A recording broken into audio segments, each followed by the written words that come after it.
a gente tem aí uma tomada de área, né? A nossa área cresceu horrores e o trabalho do transoperatório é enorme, tem um volume de cirurgias absurdas, falta profissional para atender, isso é uma das grandes verdades. A gente tem que começar a se posicionar e se colocar de alguma maneira com relação àquilo que a gente vai querer propor, né?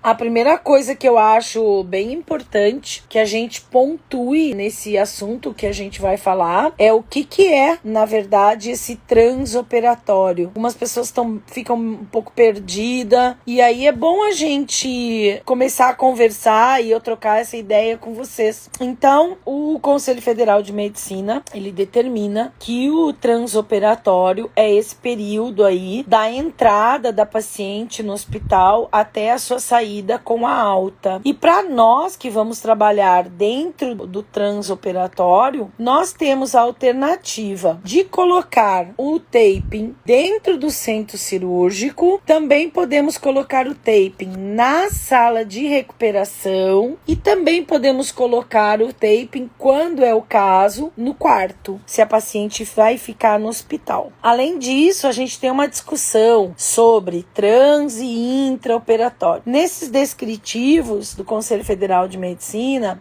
o taping se enquadra no trans porque ele é colocado como um curativo, logo após o curativo, e não uma intervenção durante o processo cirúrgico. Mas agora já ficou bem comum e bem popular a gente falar intraoperatório ou transoperatório. Então, não tem sentido a gente ter uma discussão por causa de semântica, por uma questão de nome. Eu acho que o importante é muito mais a gente saber o que está fazendo, dominar a técnica que a gente vai colocar, do que na verdade estar preocupado com o nome, se ele vai ser intra ou vai ser transoperatório. O que interessa é a gente ir lá se integrar a uma equipe multidisciplinar, buscando fazer o melhor trabalho que a gente tem para aqueles dois clientes que a gente está atendendo. O cliente número 1, que é o médico, e o cliente número 2, que é o nosso paciente. Eu ter consciência de, ao fazer o meu procedimento de transoperatório, eu não estragar o trabalho que aquele médico acabou de fazer, aquela equipe médica acabou de fazer, e muito menos estragar a expectativa que aquela paciente tem quando se dirigiu a uma cirurgia plástica porque queria mudar o formato do seu corpo. Ou seja, queria levantar a sua autoestima, queria melhorar a sua autoestima, e aí a gente, por ignorância, por desconhecimento de técnica, por ganância, por só pensar no dinheiro, ir lá e fazer um serviço que pode piorar o processo de autoestima dessa paciente. Então, eu acho que muito mais do que qualquer coisa é a gente pensar nesses dois clientes que a gente está no centro. Bom, a gente tem que pontuar algumas situações. Esse transoperatório, ele acontece de algumas maneiras bem distintas em diferentes cidades, em diferentes locais, em diferentes hospitais. Então, a gente tem aí aquele profissional que faz parte de uma equipe já multidisciplinar, junto com um enfermeiro volante, junto com um cirurgião que o conhece, um cirurgião para quem ele já trabalha o pós-operatório, ou um cirurgião que recebeu esse profissional para ajudá-lo. Não, o transoperatório não é obrigatório, ele é uma opção tanto do médico como uma opção do paciente, mas nunca algo obrigatório. E aí, essa é a forma, estar integrado numa equipe onde todos compreendem a importância e a necessidade desse transoperatório e vão te auxiliar ao fazer esse transoperatório. A outra situação é a minha paciente pediu ou o médico me ligou sem muito conhecimento de mim e eu fui contratado por esse médico para ir lá colocar um transoperatório sem eu conhecer essa paciente. E aí eu chego lá sem fazer parte dessa equipe, apenas como uma prestadora de serviço. E aí eu não vou ter ajuda dessa equipe que está lá trabalhando. Então são situações diferentes. Essa é a primeira coisa que a gente tem que pensar, e é sempre o que eu falo, a importância da gente ter o nosso portfólio ou do nosso dossiê de apresentação para aquele cirurgião, para os cirurgiões do nosso bairro, da nossa cidade, para quem eu queira prestar o serviço de trans e pós-operatório. E aí sim a gente está falando especificamente de taping. Então, fazer um portfólio e mostrar para um médico o que é o trabalho de taping, quais os artigos que são correlatos ao uso do taping, os próprios artigos publicados, já são 2 na Revista Brasileira de Cirurgia Plástica, que é a revista que ele deveria estar lendo e ele deveria já estar atualizado com essa técnica. E aí ali a gente mostrar os benefícios para ele e os benefícios para a paciente.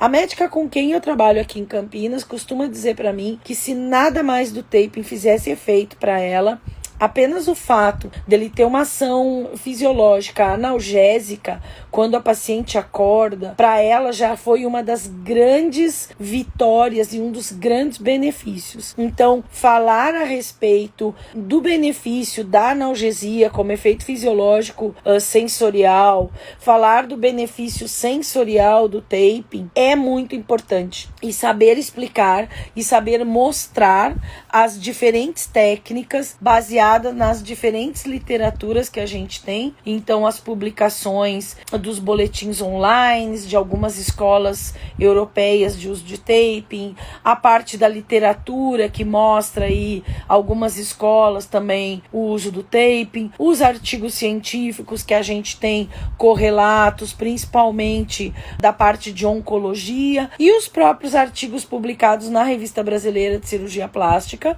que eu acho que são fundamentais e muito próximos da realidade do médico. A gente pode mostrar para esse médico que nós temos pelo menos 5 formas distintas de fazer um transoperatório. 5 técnicas distintas de fazer um transoperatório. E aí eu poder, nesse momento, explicar aos médicos, explicar à equipe que está ali comigo, por que eu estou escolhendo aquela técnica. A outra possibilidade que existe é quando eu escolho, essa é a primeira, mas eu tenho uma possibilidade que é quando o médico já tem uma ideia formada a respeito do taping e ele me pede uma técnica específica de colocação. Aí eu, por uma questão técnica e por uma questão ética, costumo conversar com o médico e dizer para ele se isso é viável para mim, como profissional que estudei e dominei a técnica, e se isso oferece risco a ele e à paciente, por que ele está me pedindo essa técnica. Nesse momento, uma das coisas mais interessantes que eu tenho que ter é o conhecimento e o argumento, para que eu possa explicar fisiologicamente para o médico o que essa técnica que ele está me pedindo faz, o que as minhas técnicas fazem, quais os riscos que cada uma dessas técnicas oferece, e aí a gente chegar em comum acordo. Quando a técnica que o médico pede conflitua com o meu conhecimento, com a minha formação, com os meus princípios, e eu tenho noção do perigo, dos riscos, normalmente eu brinco com o médico e pergunto para ele se ele me permite então que eu escolha a cânula que ele vai usar, ou o tipo de fio que ele vai suturar. E aí a gente cria um ambiente mais descontraído, mas que de uma certa maneira mostra para o médico o quê? Que ele estudou a técnica dele e eu sou o profissional que estudou a minha. Então a gente tem que ter muito jeito e muito tato para mostrar para o profissional, o cirurgião, qual é a técnica que a gente considera adequada para aquela cirurgia, dentro dessas 5 técnicas que nós podemos aplicar, porque a gente tem que entender que nós estamos ali para contribuir. Nós não estamos ali para piorar o trabalho dele, mas sim para melhorar o trabalho dele. E quando a gente já tem bastante intimidade com o médico, é mais fácil a gente explicar, porque o médico já nos conhece, já sabe da nossa competência, da nossa ética, da nossa habilidade, do nosso compromisso, do nosso comprometimento com os resultados. Quando o médico ele ainda assim, ele insiste, eu falo, então tá, doutor, eu vou fazer o que o senhor tá me pedindo, Gostaria que o senhor assinasse, e eu levo comigo, o termo de que o senhor se responsabiliza se houver alguma lesão cutânea, alguma lesão epidérmica nessa paciente, porque a escolha da técnica foi um pedido seu como cirurgião e não meu como responsável por esse procedimento. Faço a técnica que ele me pede e aí procuro enviar para ele por e-mail ou levo pessoalmente todos os argumentos que mostram que a técnica que eu uso, ela tem a sua validade, a sua segurança, a sua analogia. Então eu acho que a gente tem que começar a entender que nós fazemos parte de uma equipe multidisciplinar, todos profissionais que podem trabalhar com taping e que podem fazer o transoperatório e o pós-operatório de acordo com os seus conselhos profissionais, porque isso não é restrito a uma categoria só, é para vários, mas a gente também, do mesmo jeito que a gente aprende com o profissional cirurgião sobre todas as técnicas que ele utiliza, também mostrar que nós temos algo para ensinar de uma maneira gentil, de uma maneira humilde, de uma maneira educada, mas que nós estudamos, no meu caso, mais de 600 horas de cursos de taping e uma infinidade de horas práticas e milhares de atendimentos, já completo milhares de atendimentos de transoperatório e pós-operatório. E aí esse know-how e essa expertise que não me torna uma especialista, uma vez que o especialista é o profissional que é pós-graduado nessa área de pós-operatório, e eu ainda não sou pós-graduada em pós-operatório, eu sou pós-graduada em estética e cosmética. Mostrar o quanto a minha postura, o meu conhecimento e o meu domínio desta técnica vai contribuir para a melhora do trabalho dele. Então, quem decide é uma dupla de profissionais, que significa cirurgião e profissional que vai ser responsável pelo trans e pós. Pode ser uma imposição minha como profissional, não, eu não faço. Só faço essa ou aquela outra técnica. Pode ser uma concordância minha, desde que o médico se responsabilize pela lesão que pode ocorrer.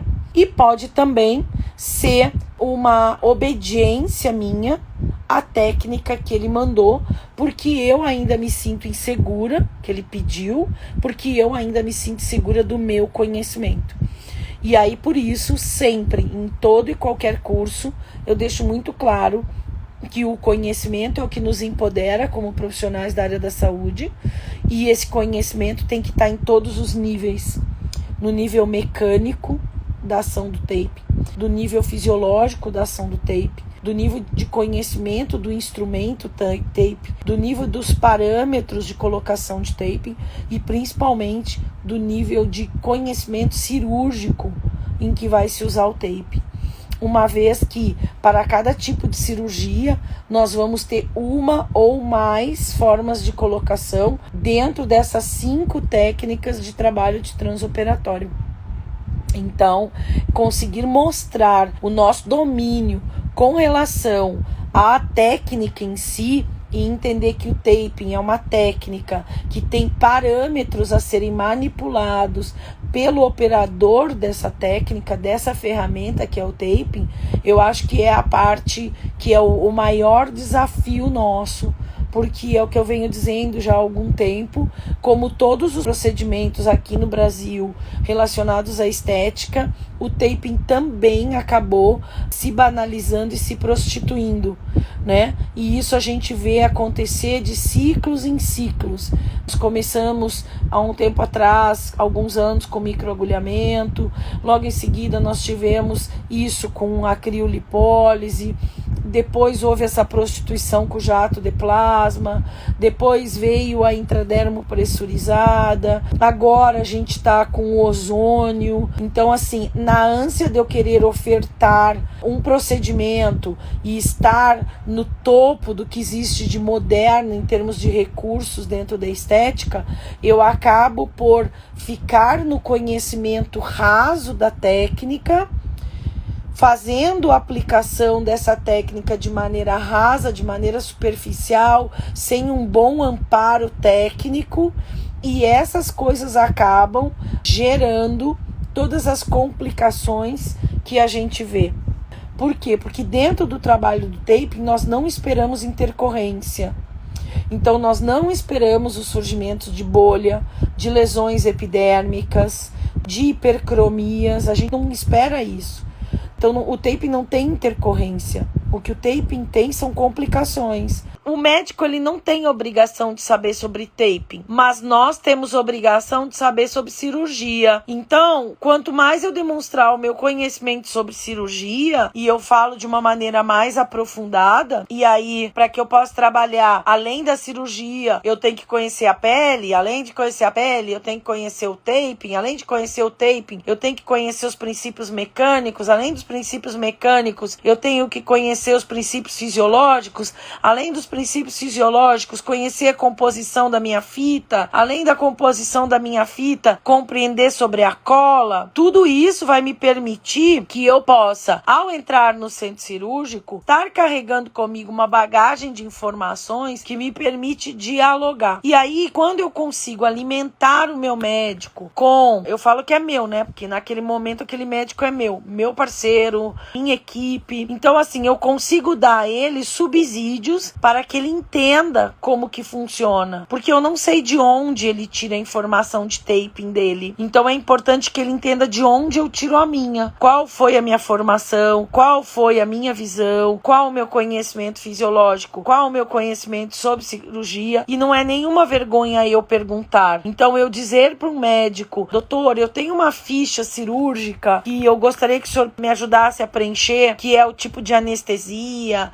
o tipo de cânula, o tipo de infiltração, os fios de sutura, tudo isso começa a mostrar para ele o interesse que eu tenho naquele processo que a gente está fazendo junto. E aí é importante eu fazer tudo isso, por quê? Porque dentro da ignorância, do desconhecimento dele, e muitas vezes dentro do meu desconhecimento, surgem coisas como o taping deu necrose. E aí, gente, é assim, ó, o taping, ele não tem condições de dar necrose, porque a ideia principal do taping é ser neurosensorial, e depois disso, a segunda grande função dele é a descompressão tecidual. Então, se eu tenho uma descompressão tecidual, eu tenho um aumento de espaço e de fluxo sanguíneo, de fluxo linfático, de troca metabólica naquele local. Ah, mas o taping compressivo. Gente, o taping compressivo, ele não comprime, tá? As análises de compressão com equipamentos que são como o Picopress, eles já mostraram que mesmo com sobreposição de taping, a gente tem 0,2 a 4 milímetros de mercúrio de compressão, ao passo que a malha cirúrgica, ela tem 16 milímetros de mercúrio de compressão. Então, a compressão da malha cirúrgica, na verdade, é muito maior do que a compressão do taping. Então, esse papel de comprimir espaço morto, de achar que taping compressivo vai dar a cintura, isso não existe. Quem deu a cintura foi o médico. Se ele deu, deu. Se ele não deu, não vai dar. É uma coisa que não tem uma lógica fisiológica ali. Então, o que acontece? Nos primeiros 30 minutos eu tenho a compressão. Depois de 30 minutos o taping começa a perder a sua elasticidade. E ao perder a sua elasticidade de forma muito lenta e linear, ele vai ficar funcionando como um taping sensorial. Só que qual o problema? O taping sensorial de grande superfície. E o taping sensorial de grande superfície, ele acaba gerando lesões epidérmicas, que não tem porque, além disso, eu não consigo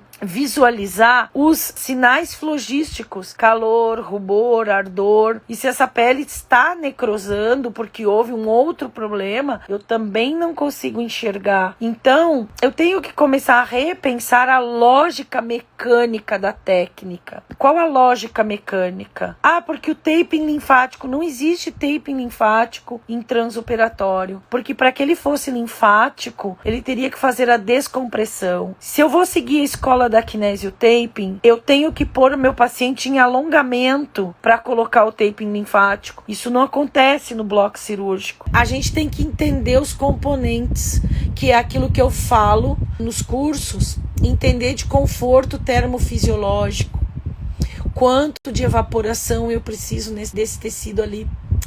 entender de calor, quanto de calor eu preciso ali naquele tecido. Então, o transoperatório ele tem que ser decidido por 2 profissionais, aquele que opera e aquele que realiza. Quando aquele que opera tem alta confiança naquele que realiza, a técnica fica por conta de quem está realizando. Quando esse profissional não tem tanta confiança e acha que tem alguma informação ou tem a informação, o que ele faz? Ele vai dizer o que ele quer. E cabe a nós, então, contra-argumentarmos. Agora, uma coisa é fato. O taping, quando mal colocado, devido às suas propriedades mecânicas, ele pode sim causar adescência. Ele pode ajudar com a tração da pele. E aí a tração da pele naquele processo cicatricial pode favorecer uma adescência. A necrose, não. A adescência, sim, é viável. Por quê? Porque se eu não souber usar o benefício mecânico, aí eu vou ter a confusão. Então a gente não tem por que brigar em escolha de técnica. Tem que ser essa, tem que ser aquela. Como eu disse pra vocês, a gente tem 5 maneiras diferentes de fazer transoperatório e não 1 ou 2. E a gente tem que ter o conhecimento, o consentimento, a gente tem que ter o diálogo, a gente tem que ter a troca de informação, a gente tem que ter conhecimento da cirurgia. Por isso eu não vou ir no hospital correndo, faço trans e vou embora só para botar o meu dinheiro no bolso. Eu sento no centro cirúrgico e assisto, porque cada cirurgia é uma cirurgia. Cada cirurgia tem o seu sangramento a mais, o seu sangramento a menos, uma mudança diretriz que antes tinha sido estabelecida e de repente teve que mudar por algo que aconteceu com aquela paciente dentro do centro cirúrgico. Então, quando eu me comprometo e quero cobrar pelo meu serviço de transoperatório, o meu ideal é estar no centro cirúrgico. Não preciso chegar exatamente na hora que começa, mas é eu ter a possibilidade de estar lá dentro e não chegar correndo, ir lá fazer uma coisa de 15 minutos e ir embora correndo porque eu quero só pôr o meu dinheiro no bolso.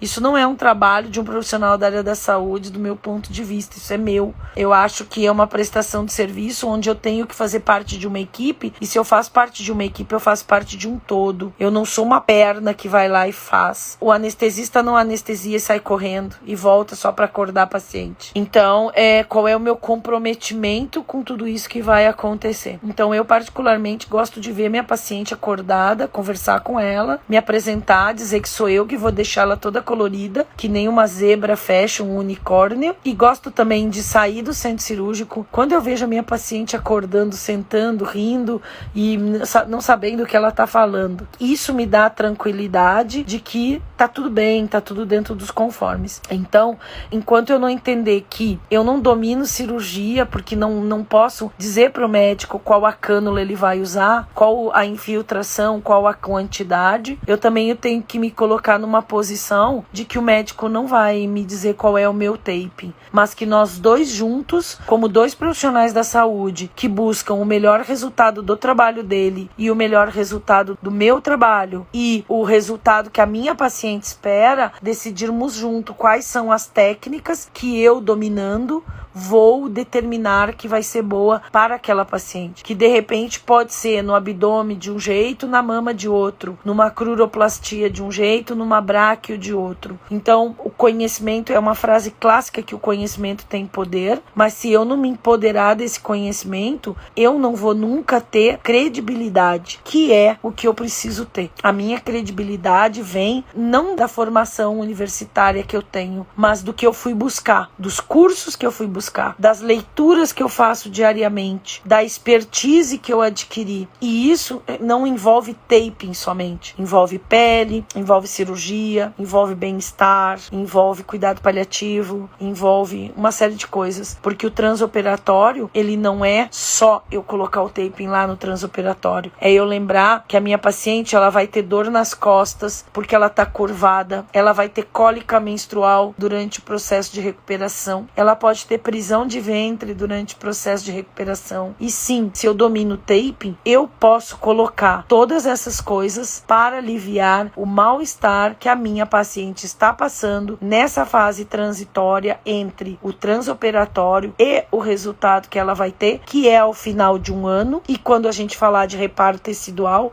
é ao final de 2 anos, e por isso é uma das coisas que eu sempre falo, se você não tem uma ficha dentro do teu programa, se você não trabalha cobrando dentro do programa de reabilitação, programa de pós-operatório teu, uma consulta 6 meses depois, uma consulta 1 ano depois, para ver essa tua paciente, depois de 8 meses, 1 ano, essa tua paciente fibrosa, e ela vai dizer que foi tu que não fez o teu trabalho direito, e ela não vai voltar para ti, ela vai para uma outra profissional dizer que tu não trabalhou direito, e essa profissional, se ela não é uma profissional ética, e essa é uma moda que a gente agora tá vendo no Instagram, dizendo, esta paciente fez pós-operatório com uma outra profissional e chegou aqui para mim assim, então agora nós vamos dar o jeito. Não, o processo ia depois de 8 meses. Então, isso é bastante sério o que eu tô falando. O nosso desconhecimento, muitas vezes, vai levar o nosso paciente a procurar um outro profissional, falar mal da gente. E esse profissional, que pode ser um profissional oportunista, dizer realmente o trabalho não foi bem feito. Então, a conversa com o nosso paciente, com o nosso cliente,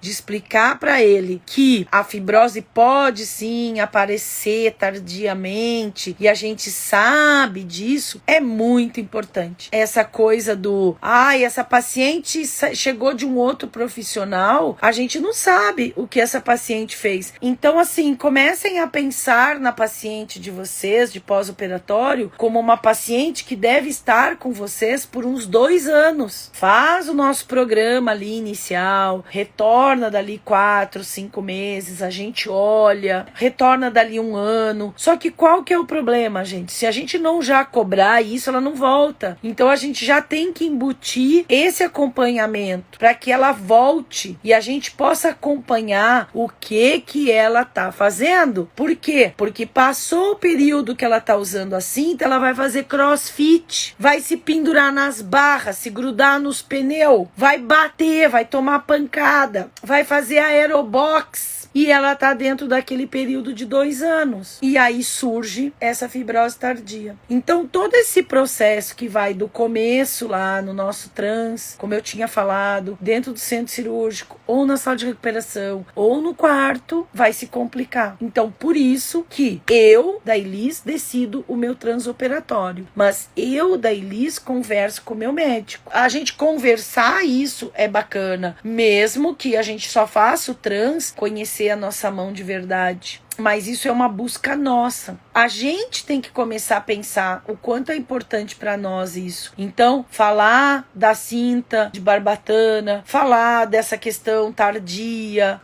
mostrar para o médico como é a nossa drenagem, convidar ele para ser o nosso paciente um dia, fazer uma demonstração ali no braço dele, para que ele entenda na realidade qual é o nosso trabalho. Porque para ele também é corrido, para ele também é difícil. Como é para nós. Aprendam a conversar. A gente não precisa ter medo. Os médicos adoram ensinar, mas a gente tem que saber com jeito lidar com essa postura deles e mostrar o nosso trabalho. E também, quando vai assistir essa paciente nesse pós-imediato, conversar com ela, explicar como é que é o processo reparador do tecido, quando que pode surgir essa fibrose, como que ela pode surgir, quais são os cuidados. Mas o meu médico não me disse isso. Porque o trabalho do médico é fazer a sua cirurgia, que tá maravilhosa, tá super bem feita, e o meu trabalho é cuidar de você. Então nós somos cuidadoras, na verdade, mas nós temos que conscientizar os nossos pacientes sobre essas coisas. E conscientizar os nossos médicos também, porque não é obrigação deles a saber. E aos pouquinhos, à medida que a gente vai conversando, que a gente vai mostrando, vai estabelecendo a relação de confiança, é exatamente como um relacionamento. A gente não entrega a senha do cartão, não faz conta conjunta, não dá senha do celular para uma pessoa que a gente conheceu ontem. E isso é o que? Com o tempo, à medida que a gente estabelece confiança. Então o importante é a gente saber estabelecer a confiança para que a gente possa realmente ter um vínculo de uma equipe multidisciplinar. Na minha cidade, os hospitais têm um pouco de restrição. É normal, isso é muito novo, a gente tem que entender que é um processo muito novo. A gente tem todos os traumas das infecções hospitalares e a gente tem que ir aos pouquinhos mostrando com a nossa conversa, com a nossa competência, com a confiança confiança do médico e chegando devagar e fazendo. Começamos pela sala de recuperação, pedimos um dia para assistir uma cirurgia, no outro dia assistimos outro. Mas a gente não pode achar que a gente é a rainha da cocada e que a gente já tem que ir lá entrar entrando. Não funciona assim. É uma conquista isso. É uma conquista nossa, é uma conquista do próprio médico. Então, a gente tem que ir devagar. E a gente tem que entender que todas as profissões têm profissionais competentes. Porque a competência não é da formação. A competência é do comprometimento e da responsabilidade que a gente assume ao decidir cuidar do outro. E entender a nossa responsabilidade, se comprometer com ela e buscar conhecimento, buscar informação, buscar formação cada vez mais. Trabalhar na área da saúde é um eterno estudar. Não existe hoje eu não vou ler. Hoje eu vou ler. Hoje eu vou ler sobre tendão, hoje eu vou ler sobre fáscia, hoje eu vou ler sobre pele, hoje eu vou ler sobre neuroanatomia, hoje eu vou ler sobre química de anestesia. A gente acorda de manhã com o eu vou ler. Conhecimento nunca é demais, conhecimento não ocupa espaço, conhecimento não dói. Conhecimento pode nos levar a fazer escolhas. E aí fazer escolhas também leva os nossos clientes a escolherem aqueles que são mais competentes. Porque aquele cliente que escolhe pelo preço não é o cliente que a gente quer. A gente quer o cliente que escolhe pelo valor. E o valor a gente mostra entregando para os nossos pacientes, para os nossos médicos, mais do que eles esperam.